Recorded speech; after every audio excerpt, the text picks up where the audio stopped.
Hello, my name is Michelle, and you're listening to Profit is a Choice. On the podcast today, we're going to be talking about the entrepreneurial journey. What is the entrepreneurial journey? Well, it's the journey that we're all taking that get us from the moment of conception of our business to the point that we are truly creating a vision and a longer goal and impact for the company that we have.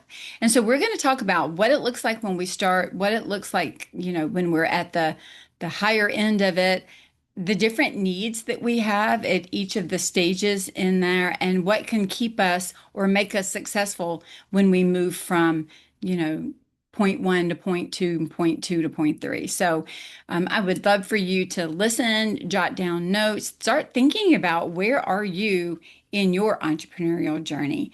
And if we can assist you at the end, let us know. Every day, empowered entrepreneurs are taking ownership of their company financial health and enjoying the rewards of reduced stress and more creativity. With my background as a financial software developer, owner of multiple businesses in the interior design industry, educator, and speaker, I coach women in the interior design industry to increase their profits, regain ownership of their bottom line, and to have fun again in their business. Welcome to Profit is a Choice.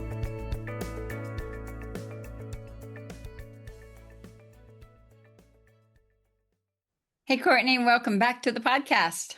Hey, Michelle, thanks for having me. So today we are going to focus on what we would call the entrepreneurial journey, right? Yep. And I know that both of us have been talking about this journey and what it looks like, and really looking at some of the clients that you support in your business, the Good Sower that I support in my business, Scarlet Thread Consulting, and even in Retreat Solutions. And we've been kind of talking about this journey that the entrepreneur goes on and where they would want and need different types of training or different types of support or different types of knowledge or access to information. And it varies. Two books that I will point out that we talk about a lot, you and I, when we are talking through these scenarios. One is E-Myth Revisited. I think that's by Michael Gerber. And the other is Fix This Next by Mike Michalowicz. And so in E-Myth Revisited, we hear a lot about that technician and then manager and then CEO or visionary. And that's kind of similar to the entrepreneurial positions that we see.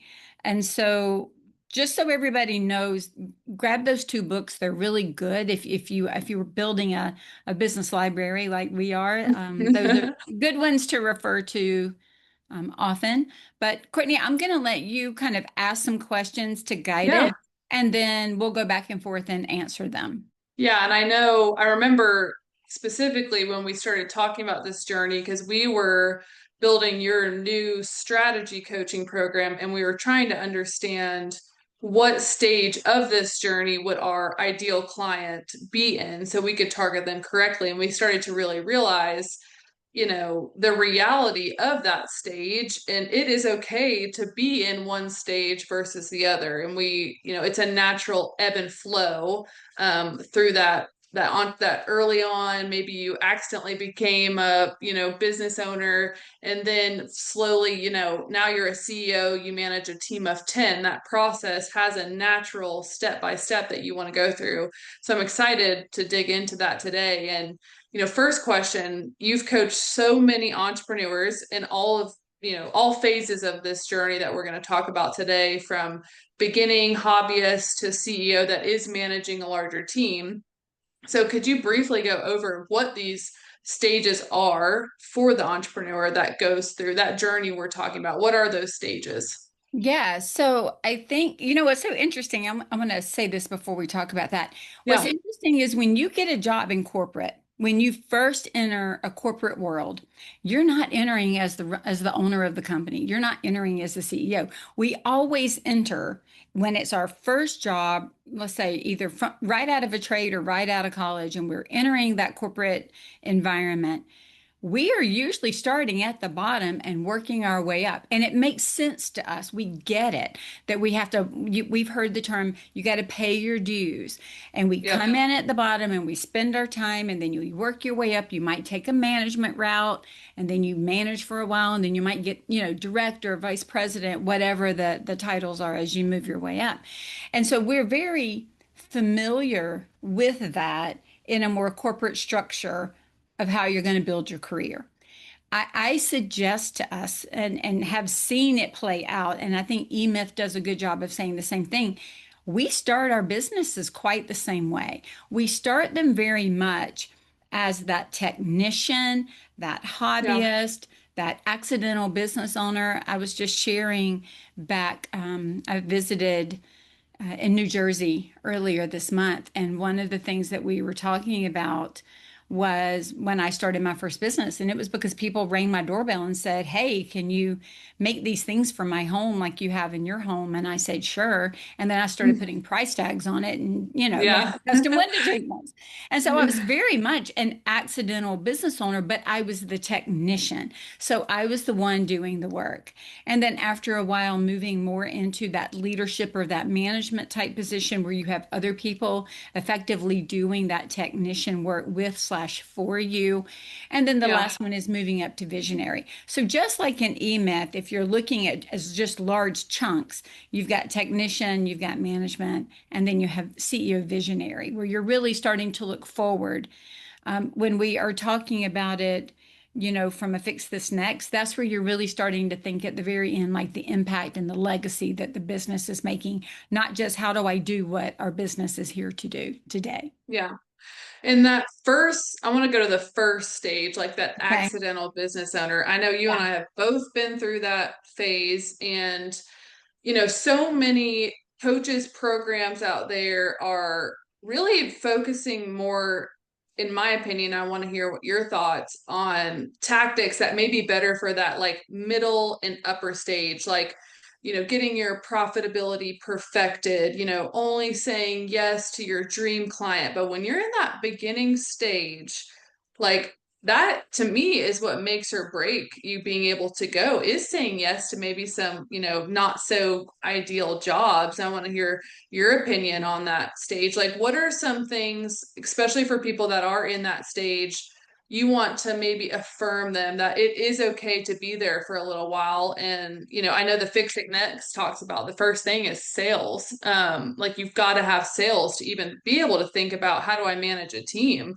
So talk a little bit on that, some of the things they should be focused on in stage one and be okay with for a little bit as they grow. Yeah. I love that you phrase the question that way, Courtney, because Yeah. there's no shame in this game of starting our own business. And Yeah. somehow it can easily feel like we're being shamed, or that we're putting Yeah. shame on ourselves, that we're not where we should be or where we think we Yeah. should be. I've shared this on the podcast so often, but one of the men said to my son when he entered his first full-time job, one of the things he said to him, and they're in commercial construction, which I've said probably 1,000 times, but here's what he said, and it was so good. He said, "You cannot fast track experience. Yeah. You can learn all you want to learn by listening to podcasts, taking courses, absorbing in school of hard knocks, whatever it is, but experience, you just cannot fast track it." Right? Yeah. Like, I don't want somebody performing surgery on me where I'm the first one.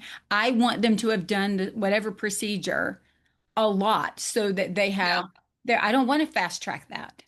And so Yeah. when we think about it, there's no shame in where we're starting. The only Yeah. shame comes is if we stay there too long out of fear or not doing something so that we never progress, right? Yeah. So as long as there is a growth and a progression, we should feel good about it.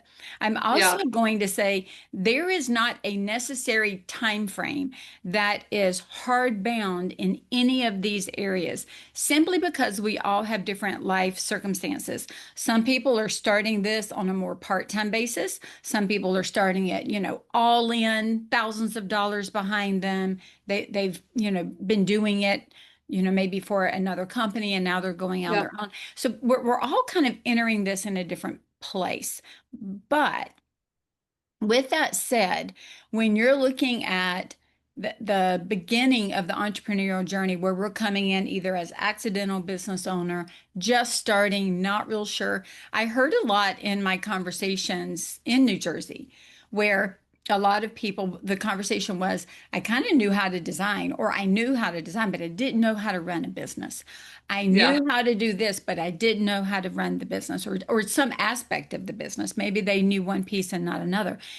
If you think about it, this is where the training wheels are on. We are really trying to learn and absorb and honestly figure out what is our ideal, not just our ideal client, what's our ideal offer. We don't even Yeah. know. Sometimes we don't know what we don't know. If Yeah. I had been hard pressed to tell you what I love to do and who I love to do it for and how I love to do it right as I started my business, I would have stopped every one of them Yep. because I didn't know. I needed to test the market to figure it out. I needed to test to figure out my own strengths, abilities, desires, and likes along with, what others were willing to pay for and buy. And Yeah. so that's one of the reasons that in the Fix This Next, the very first level in the hierarchy is sales, because we have to have proof of concept. And so what Yep. that means is if I'm only, think about it this way, if you're only eating a food that you know you like, how do you know that, or don't not know that you like other things? So when Yeah. we stay so insular in our first decision that we're not exploring and considering, we may not even know that we're really great at something else. We only think we're great at what we've tried. And so Yep. that's really to me a testing ground, like a test kitchen. I'm trying Yeah. out some things to see what works. And then Yeah. you start to land on, oh, I like the project management piece, or oh, I really like whole house design, or oh, I really like getting in and doing a small project and getting out. From the window treatment side, oh, I really love panels, or I really love Roman shades, or you know Yep. what, I'd rather focus on pillows. So in that first kind of technician, we're learning the doing. We're Yes. doing it and learning to do it well. We're learning to sell what we love, learning to figure out who our ideal client is, and just really focusing on, is that, can I prove that this concept has legs enough for me to then move to the next level so that I can hire people to help me and I don't have to be the only doer. But Yeah. I talked to one business owner, and one of her comments was, I have now effectively done every job in my business so that when I hire, I can show them and teach them how to do it because I've done Yeah. it.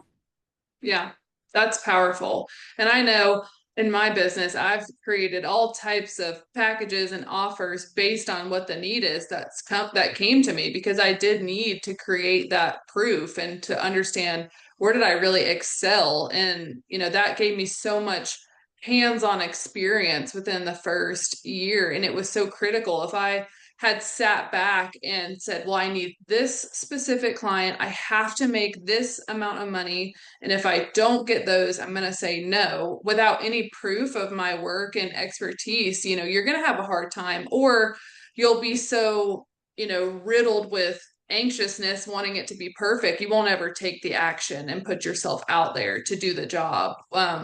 And, my next question, you talked about this briefly, is like, this is just a phase. It's okay for this to be a phase, but there has to be some type of future state that we're dreaming of talking about to get us to that second step, which is more becoming more manager roles in our business. And I was looking up some statistics before this podcast, and it research shows that only about 20% of small businesses make it past the 5-year mark, and that's out of this like initial hustle, say yes to everything, that mindset that I'm the only one that can do it in my business. No one else can do it the way I need it to be done.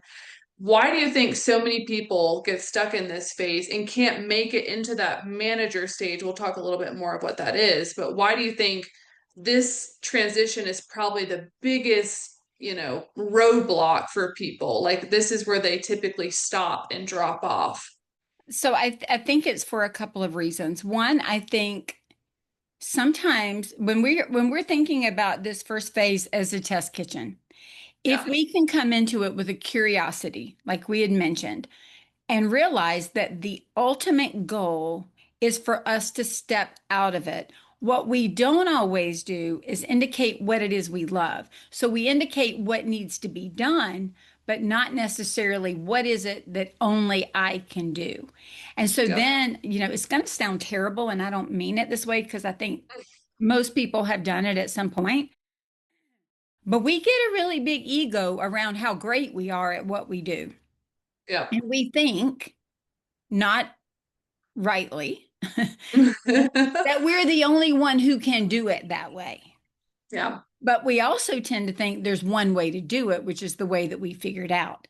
And so when we can learn to look more at the outcome versus how it was done, I think we have a better chance of being able to ask for help.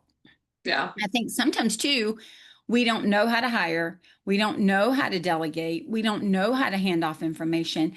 We haven't written anything down to support us.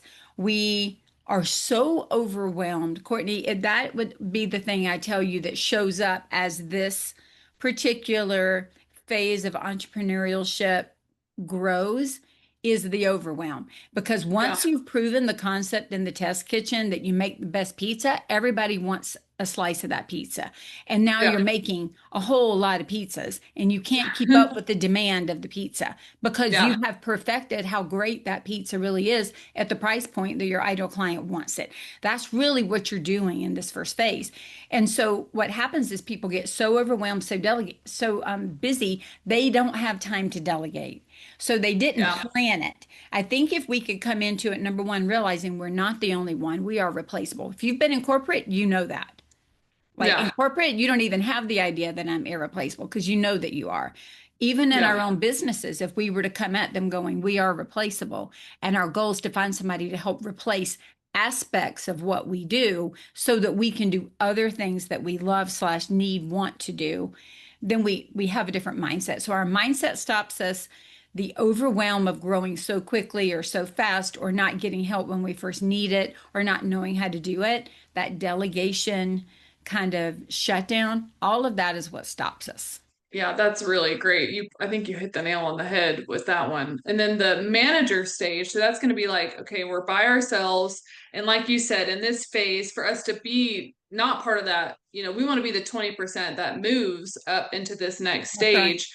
And we start to kind of hone in on that mindset of, even though I'm doing this by myself, how do I make this process repeatable? How do I document it? So when I am, making all these pizzas and I realize someone else has got to do this work with me or for me, so we can continue to grow, moving into that manager phase of this entrepreneurship journey.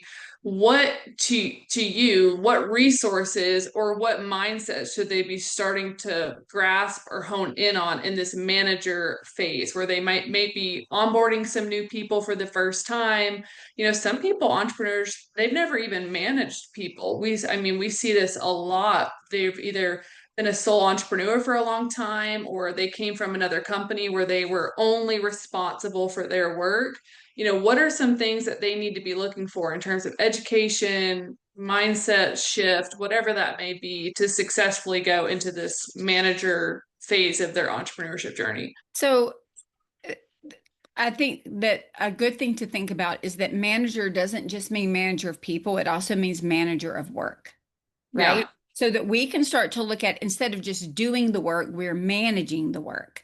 And I say Yeah. that because sometimes it could be outsourcing where we're not like bookkeeping, where we're not necessarily on top of the bookkeeper every moment of every day trying to teach them how to bookkeep. They already know how. We may Yeah. be delegating because of the overwhelm and the entrepreneurial. We're going to start looking at, very early on and going, if I'm moving to this next level, if I'm going to scale this business, if I need to make more money or have bigger projects or take on more projects, whatever that growth pattern looks like for you, it's starting to say, I cannot do it all, just being very clear about that. Yeah. Asking yourself the question, what do I absolutely have to do that as the owner, I can be the only one to do it? We call that sometimes the queen bee role. What is it that as the owner, I'm the only one positioned to do? And write that down. And Yeah. then what is it that I love to do that I would feel heartbroken if I need to give up right now? Write that down. And then have the list of what's everything else that I can ask for help, delegate, hire for, outsource for. What am I willing to have other people do to help me in the growth opportunity before me? So it's really just the mindset of I'm willing to ask for help. I'm not going Yeah. to fall on the sword of martyrdom that I did it all by myself. And some of us carry around a badge of honor that we can do it all, when Yeah. really we're just exhausted and falling apart and not sleeping at night. Yeah. So it's not And I worth it. have a quick question on that because I think this is really an interesting piece of this whole entrepreneurship journey is like we do, we take so much almost pride in like I do all of it. I've always done all of it. Do you see that built, especially with women? Like, do you feel like sometimes we take that work and that hustle as part of like our value, like Oh, in that yeah. thought of offloading it maybe decreases our value or worth?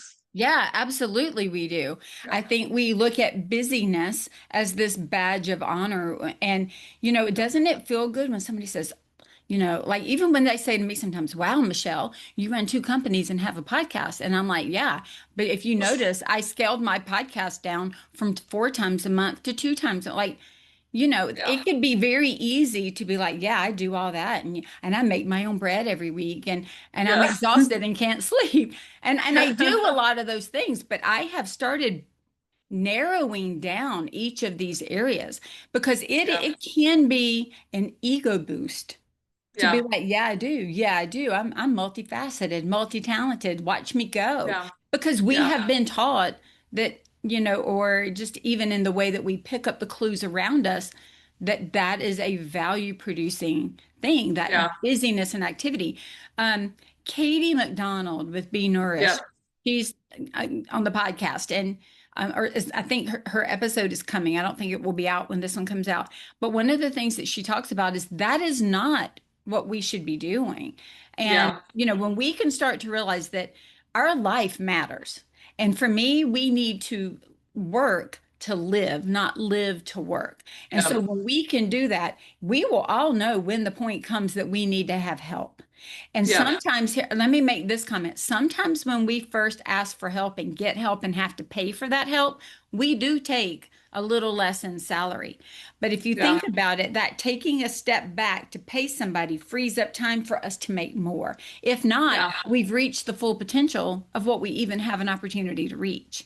And Yeah. so realizing that our time is it, honestly almost more important in some ways than all of the money that we can make in that time. It allows us to put it into balance. So Yeah. when we're looking at moving into this more management phase, it's about I want to manage the workload. I want to manage this home life balance. I don't want to do everything. I don't want my badge of honor to be that I do everything. Maybe you Yeah. you shift that and say I want my badge of honor that I'm not alone. I want the Yeah. badge of honor that other people are helping me row this boat to get downstream to where we need to go, and Yeah. kind of looking at things a little bit differently. And then Yeah. the switch comes, Courtney, where we're being really clear and intentional about what we need help with and what level of help we can afford, because we Yeah. can't always afford the highest end talent and everything. So we're trying to say, what is it that we need done, and what is it that they need to be able to do at what level, and this is the pay that I have. And so how does all of that fit together so that you can start to get the help? And hopefully, see, here's the thing we haven't even talked about, and it really is getting to the visionary piece. But the hope is that even all the way back at the technician piece, where we're starting to build this business and starting to get curious, the hope is that we can see 2 or 3 years out, maybe for 2 or 3 ideas of what the business could become. Maybe we don't just have one idea, a very clear vision, but maybe we see multiple pathways. And at the beginning, it's about testing out to see which of those pathways feels most comfortable. And so the Yeah. closer we're getting from technician to management to visionary, we're honing in on kind of a pathway that we want to take. Like some Yeah. people already know that I want to run a big firm with 10 people. I have some that come to me and they're like, I really only want like a team of 3 or 4. And that, plus outsourced bookkeeping. That's all that I want. And that's Yeah. fine if you know that. So the more we know, the more we can make those management decisions. And I'd say too, from manager, so someone who successfully has onboarded maybe one or two, they're more project managing the work.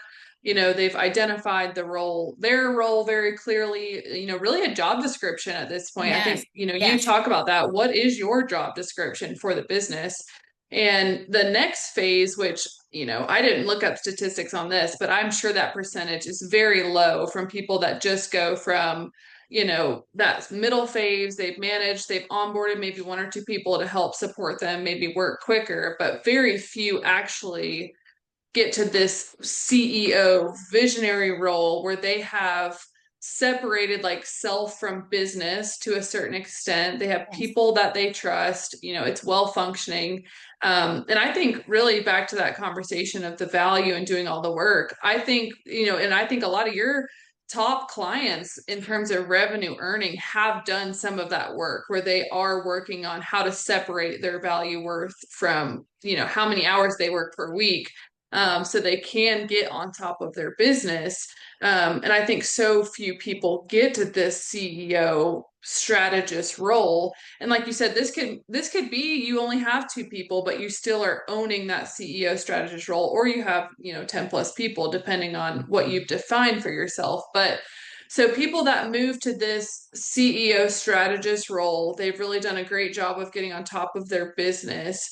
What kind of support do you think is the most transformative for this group? So a lot of times we hear people, well, I have all these people, or maybe they've done some coaching or some education before. Like, what's really going to take me to the next level? We hear that sometimes. Like, what Yeah. is that resource?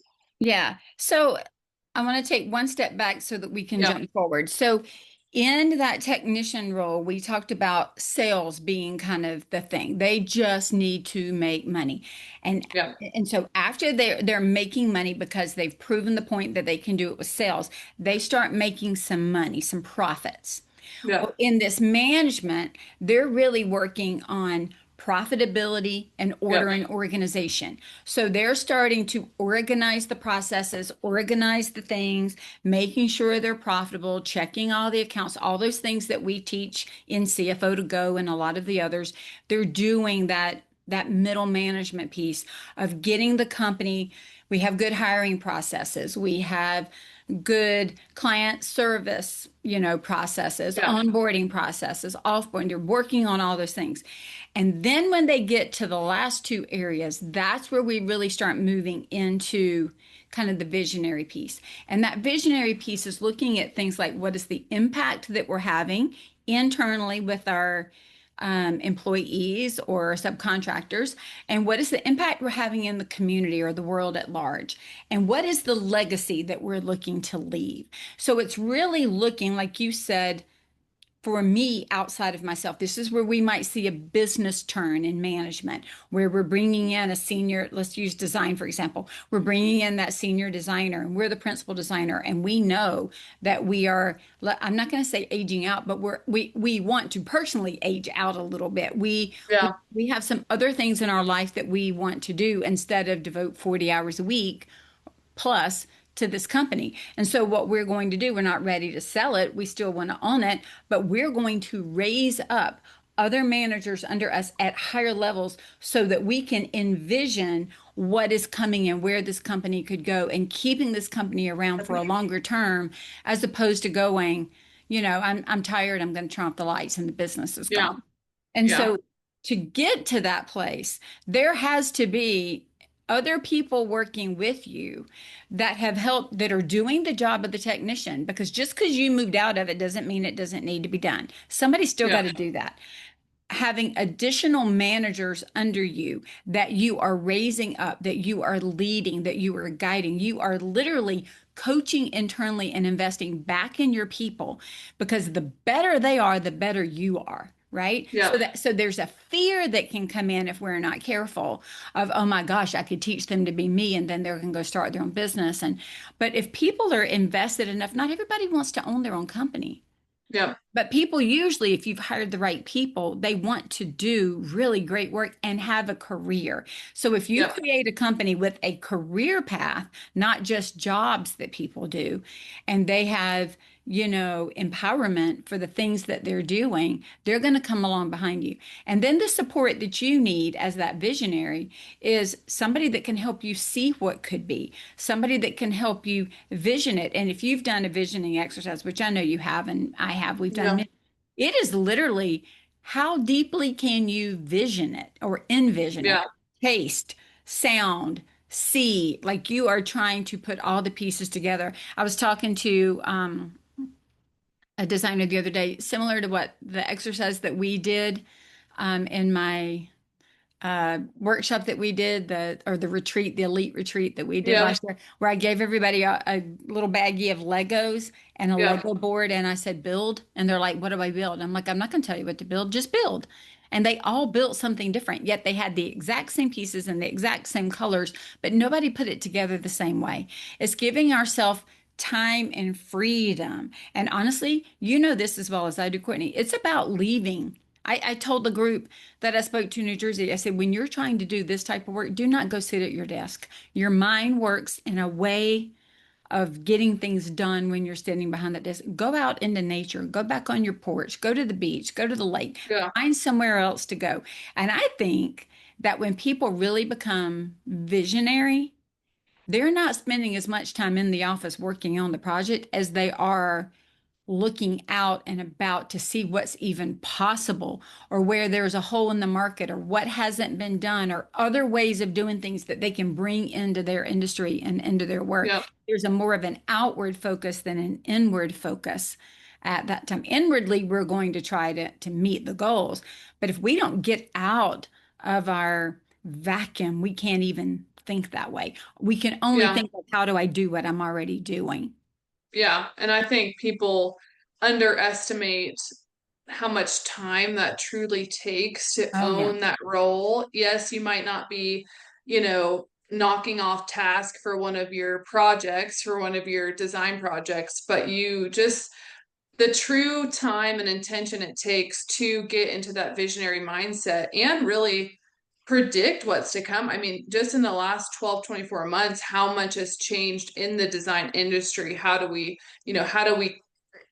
remain competitive? How are we going to, add new services or packages into our line that better align with what people are How does asking the for, you AI know? fit in, right? Like Yeah, all of them. exactly. That relies on that, CEO visionary to be spending time thinking about that because if you aren't there before you know it, you're just working.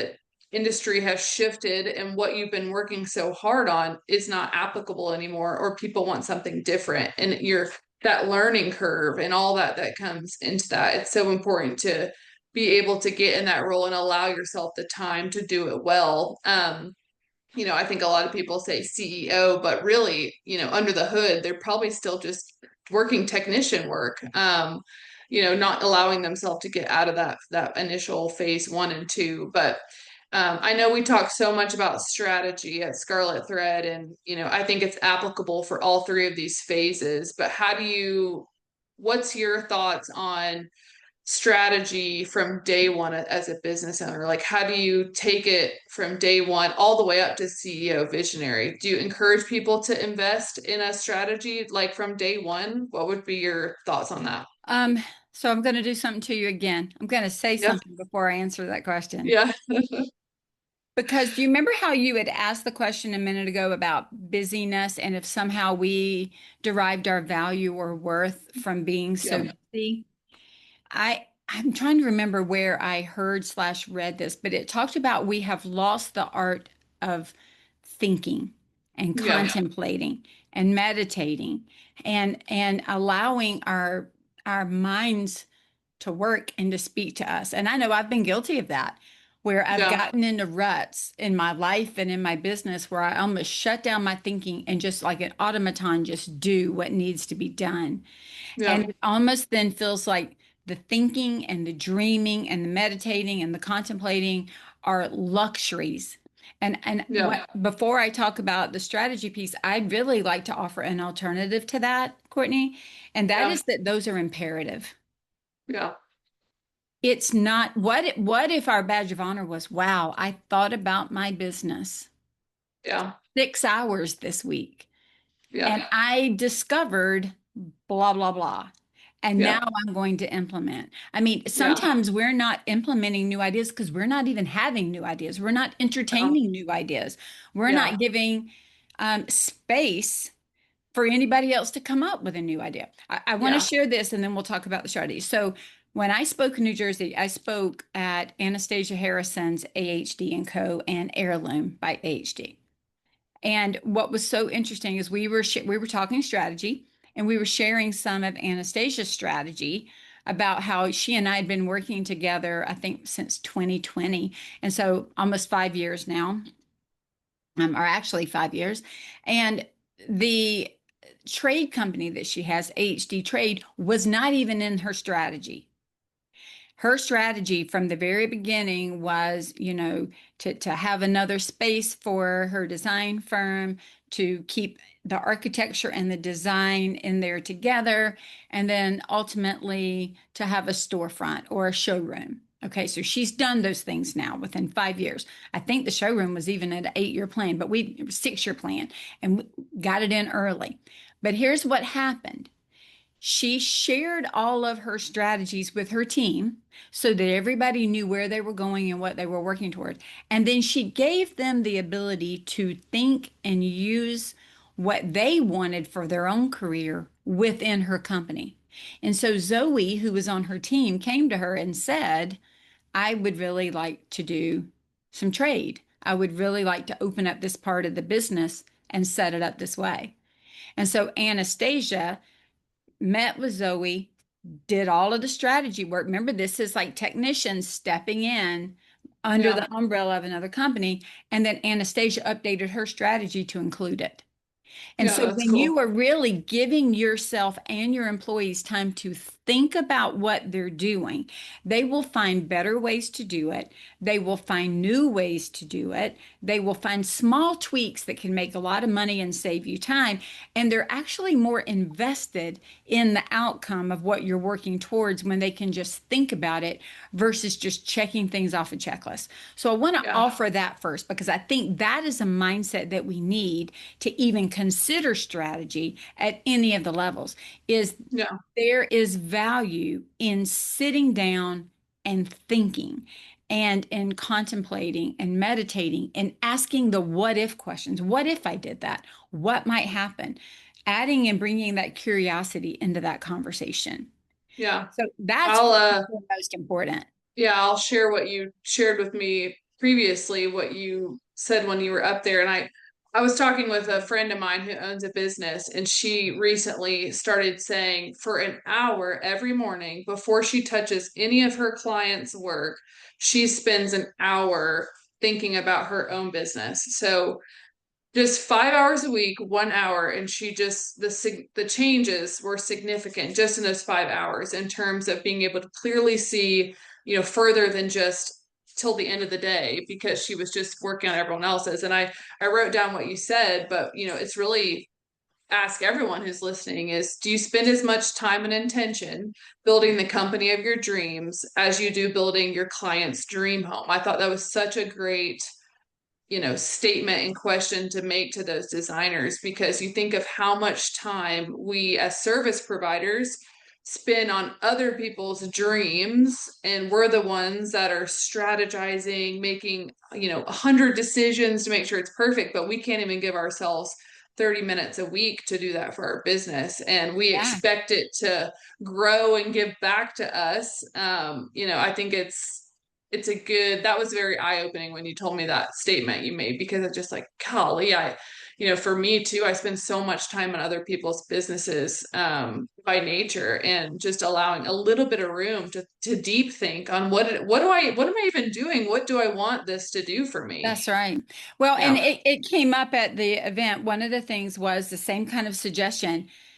Some people were saying they come into work a little bit early and they only spend time on their own business before they start. Because it's Yeah. almost like when you work out, like when you wake up in the morning, go ahead and get your workout in, maybe your Bible study or a quiet time, whatever it is you're trying to do for yourself, so that when you start with other people, you have filled your tank so that you can then fill the tank of others. Same kind of Yeah. conversation, just for business. All Yeah. right. So when we are thinking about moving forward in strategy, when do we build it in? I would say the more Yeah. that you can build it in from the beginning, at least the idea of strategic thinking, which means this business is more than what is happening today. Yeah. Just the idea of it is more than what's happening in the now. So if I can start to think of maybe this is my testing ground, but my strategy is to be out of the testing ground by here. So Yeah. even just strategizing for when I'm going to, my strategy is at some point I'm going to ask for help. Where do I Yeah. start thinking the first help should come from? Who do I think could help me? So even just strategically asking yourself to think that way is the Yeah. first step. Yeah. Another very actionable thing that I shared was sometimes we don't know what we want, but we know what we don't want. So if you Yeah. know what you don't want, write it down because that Yeah. will guide you into what you do want. Um, Yeah. Ask yourself why you have visceral feelings about certain things, like I will never. If you have I will never statements, ask yourself to investigate those. Why do I feel that way? What has informed that way of thinking? Or if they're conversely something that you're like, I want to be just like him or her when I grow up. Why? What is Yeah. that? What do you see? What is it that they have that is alluring or drawing to you that you think that works well? And so Yeah. just really learning to listen to yourself and to pull this information together is what you use to create a strategy. I see your dogs Yeah. playing in the back. They're cracking me up. Oh my Real, God, I'm like trying to hide them with no, real my life here, arms. real Yeah, life. exactly. That curtain's gonna They fly have a off, but it's strategy fine. to take down that Yeah. that Yeah. joking right Exactly. behind you. Exactly. But just thinking about the fact that strategy, we don't just sit down and build it all in one day. It Yeah. is a way of thinking. Another suggestion that one of the business owners had was they gave on the first day of work, they gave all of their employees a small journal and said, when Yeah. you have ideas, write them down. And then when we have our meetings, bring your journal because you might forget it and I might not Yeah. always be available to hear it when you have it. So even just empowering our teams to write down their thoughts and their opinions and their dreams and their goals for their position or for themselves or for the Yeah. company just helps move that along. So to Yeah. me, that's the thing is learning how to think forward and not just reactive in the moment. Yeah. That's awesome. And I love how you said strategy is a way of thinking. Sometimes we can think that needs to be some formal 30-page document that everyone follows all the time. And I think the best strategizers, it's just the way they think. They think through every action item, every task, every big objective. They can strategically think, through their daily task and how to align it to that vision state. And that takes time and practice and allowing yourself that time to even do it. But I know we're coming up on our time, and I wanted to talk a little bit, because I know this is a big thing we've been working on in Scarlet Thread, is how do we provide resources around the business strategy for people in all phases of this entrepreneurship journey. And I know we've got the one-on-one strategy coaching that is going to be focused on those CEO visionary people who are looking for someone to intimately work with them over a long period of time. But we also have created an 8-week, more intensive group coaching program to help business owners in all three phases of this journey to create that starting point of a business strategy, something to help them and teach them how to do this strategic thinking through some group coaching calls. And we've already ran it once this year, and it was just incredible. I know we have one coming up, another cohort coming up in August. So, tell us a little bit more about that.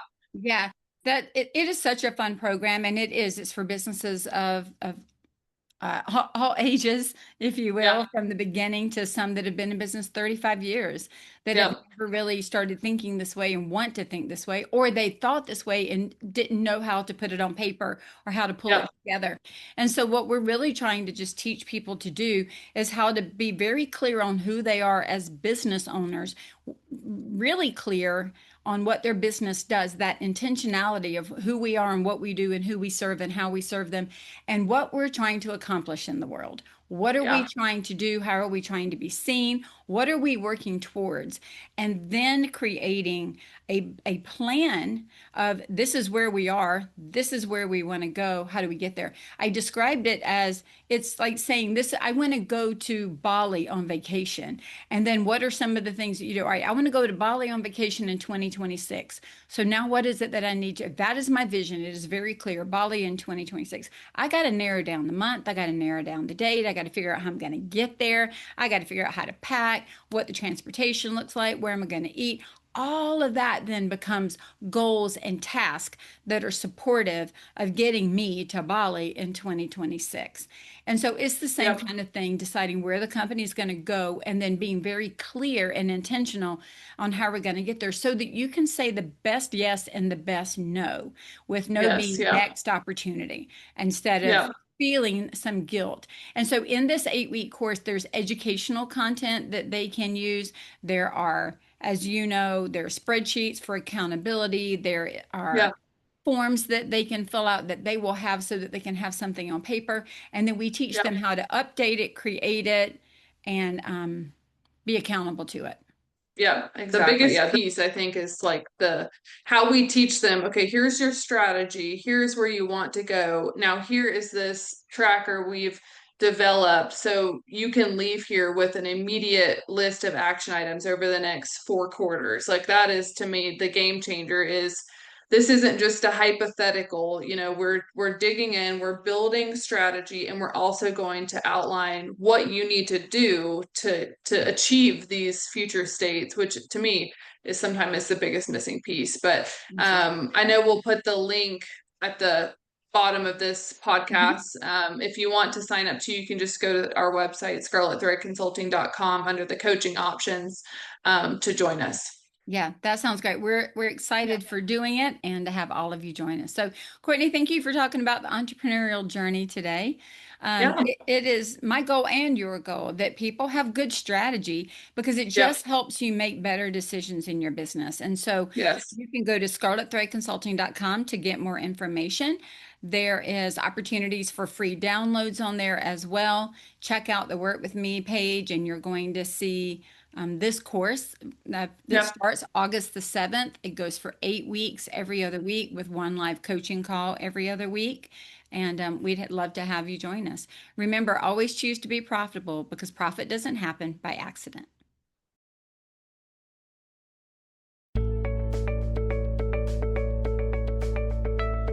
Profit is a Choice is proud to be part of the designnetwork.org, where you can discover more design media reaching creative listeners. Thanks for listening and stay creative and business minded.